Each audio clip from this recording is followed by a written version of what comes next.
What is up, Hawk fans? I hope all is well. We are, of course, rapidly approaching the holiday season. I hope you guys are trying to stay as little stressed as possible and seeing as many family and friends as you can. Also, with the microphone and recording in the car, hopefully it sounds better. I think I got it worked out. Just so you guys know, in case you're ever interested in doing something like this, recording in a vehicle is very difficult to do because there's so much external sound, and mics have to be very directional and direct in picking up sound. And so even just the little slightest bit of the microphone shaking can attribute to the sound being altered. So I wanted to discuss the decommitment of Scott Starzyk. I should have discussed, and I'm going to kind of do it all now, when four-star interior offensive lineman Cameron Herron, who was either going to play guard or center at Iowa. I think he would have made an excellent center, kind of in line with the slightly undersized centers that Iowa has had, but they're very athletic, they're very strong for their size, and they play super hard. Tyler Linderbaum, Logan Jones, LaShawn Williams was probably the most physically, as far as stature, gifted offensive lineman at the center position that Iowa has landed in the past. Austin, he was a four-star in Iowa, I believe, was able to hold off. I would have to look back at it. I believe Iowa was able to hold off Ohio State for his commitment. But Austin Blythe was a four-star center guard. It's very hard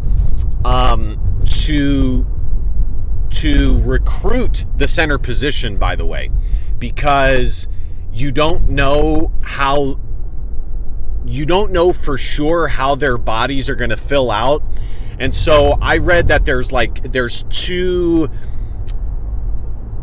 kind of strategies in recruiting the center position.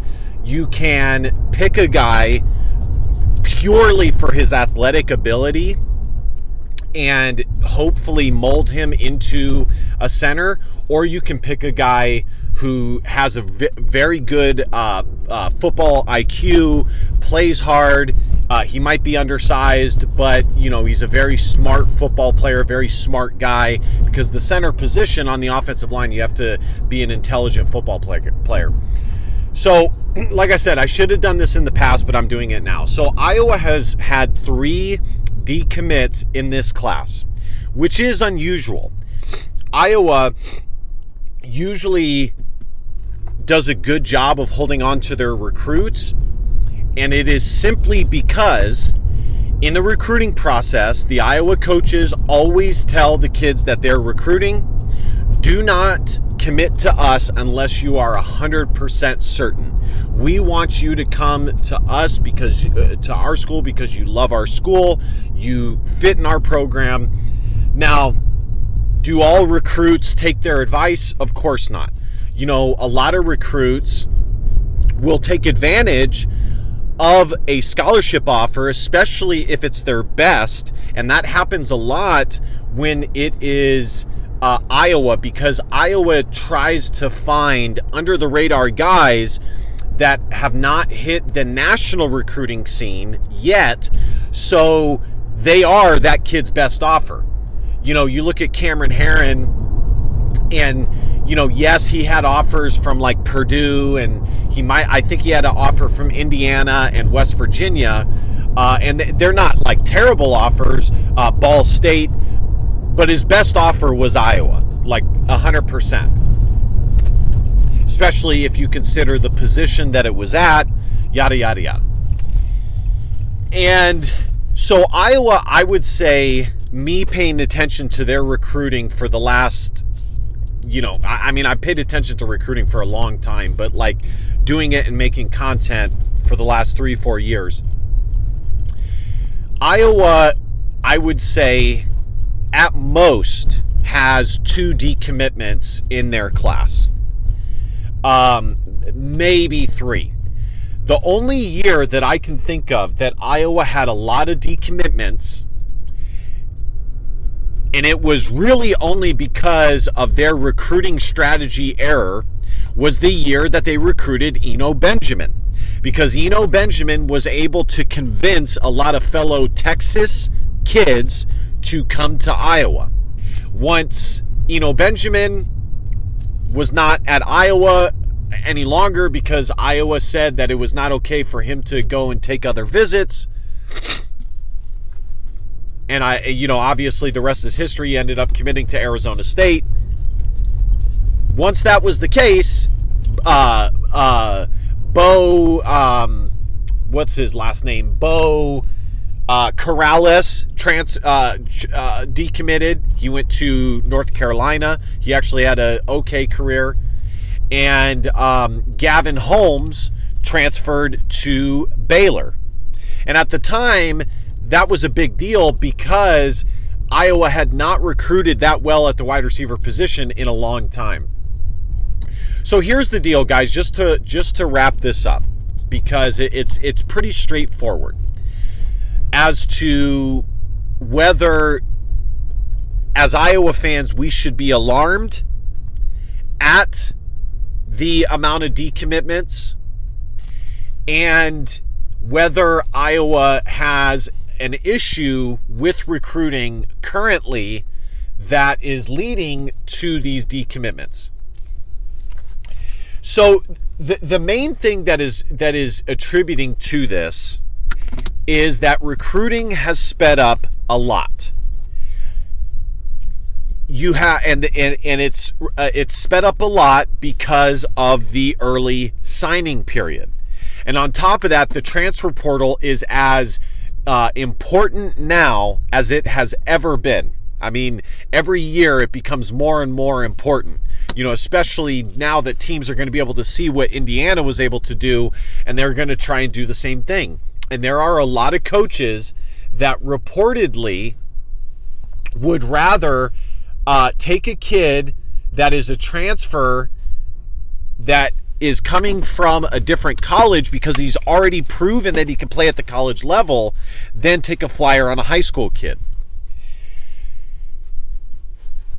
If you take that into account and you look at Iowa's situation where Cameron Herron was elevated to a 4-star guy and Notre Dame offered him his in-state school, he went to a Catholic school, it kind of makes sense. It was going to be very hard for Iowa to hold on to him.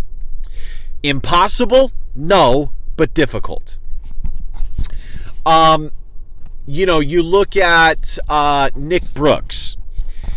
I said from the get-go that wasn't a good fit.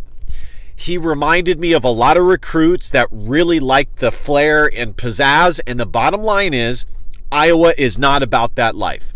Iowa does not, they do a little bit of flair because they have to, but as far as like some of these other schools and getting the love and the, prospects like Nick Brooks love to remain in recruitment, and they love to hear the different offers. They love to have fans saying, oh, go to Texas, oh, go to Iowa. Oh, they love that. Right or wrong, they love that. And let's be honest, Iowa is not the best fit for a kid like that. He also had a lot of very big offers. And, Nick Brooks, a lot of what was propelling him to Iowa was the fact that he was going to go to school in the state of Iowa. And I don't even think he ended up going to school in the state of Iowa. So that one kind of made sense. And then, of course, you have the most recent kicker, Scott Starzik. That one probably is the one that is the most, not damaging, but it was the one that Iowa probably could have won and held on to. and they didn't. Iowa is a great specialist school. Drew Stevens is going into his senior season next year, so this kid would have been able to compete for a starting spot immediately. Now, Iowa does have a preferred walk-on who was actually a pretty good get in the kicker ranks out of high school in Trip Woody. And I think he came from the state of North Carolina. And so we'll see how he develops.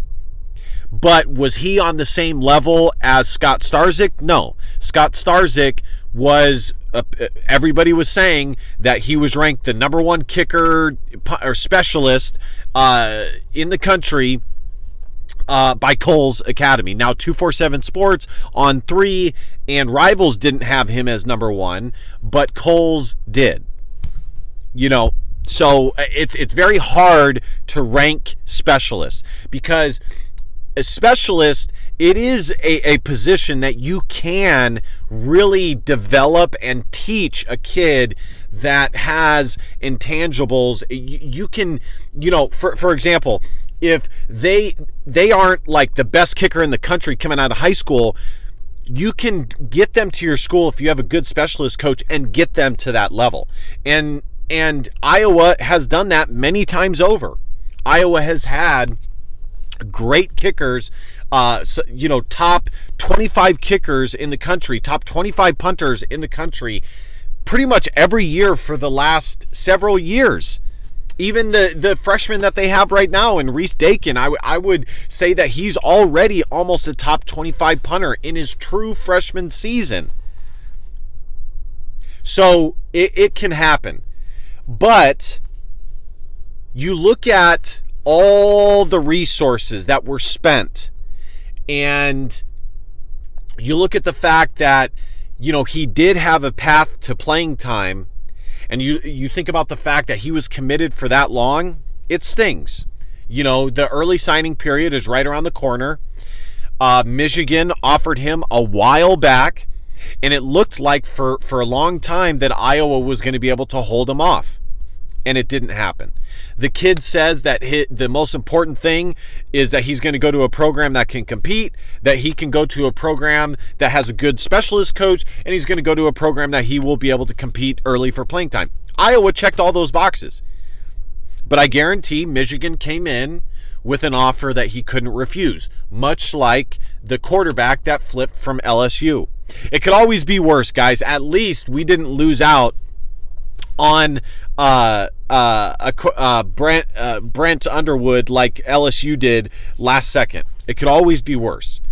Recruiting, guys, I no longer get super up and down about recruiting because it's a fickle business.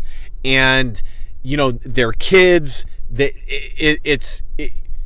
To put your emotions into kids' decisions is a silly thing to do. Now, at the same time, it does matter, because usually the better recruits you have, the better your program is. But for what it's worth, I do think Iowa will be able to find a kicker to get on their roster, either probably not in this class unless they decide to take a transfer, which they might. And that's definitely an option. And I don't think that that's a bad option either, because, what better position to go into the transfer portal than at kicker, where you can find somebody that is a good kicker at the college level. Either this year or next year, they'll take care of it. So I don't think Iowa, just to put a bow on this, I don't think Iowa has a major problem. The bottom line is, because recruiting has sped up so much, Iowa gets these kids that commit before their senior season, and they still have a full senior season in which to play, and a full senior season in which other schools might come in late and offer them, especially if they miss on prospects of their own. And so sometimes this happens. Now, if this happens again next year, that might be a problem. and Iowa might have to reevaluate their class. One thing that I do, if I look back at Iowa's official visit weekend from the major official visit weekend, it's not the worst success rate that Iowa has had from that official visit weekend, but it's definitely not the best. Iowa definitely did not land commitments and hold on to the commitments at the same clip as they did last year or some of the years prior. So they might need to reevaluate that. The concern for me is how small this class is.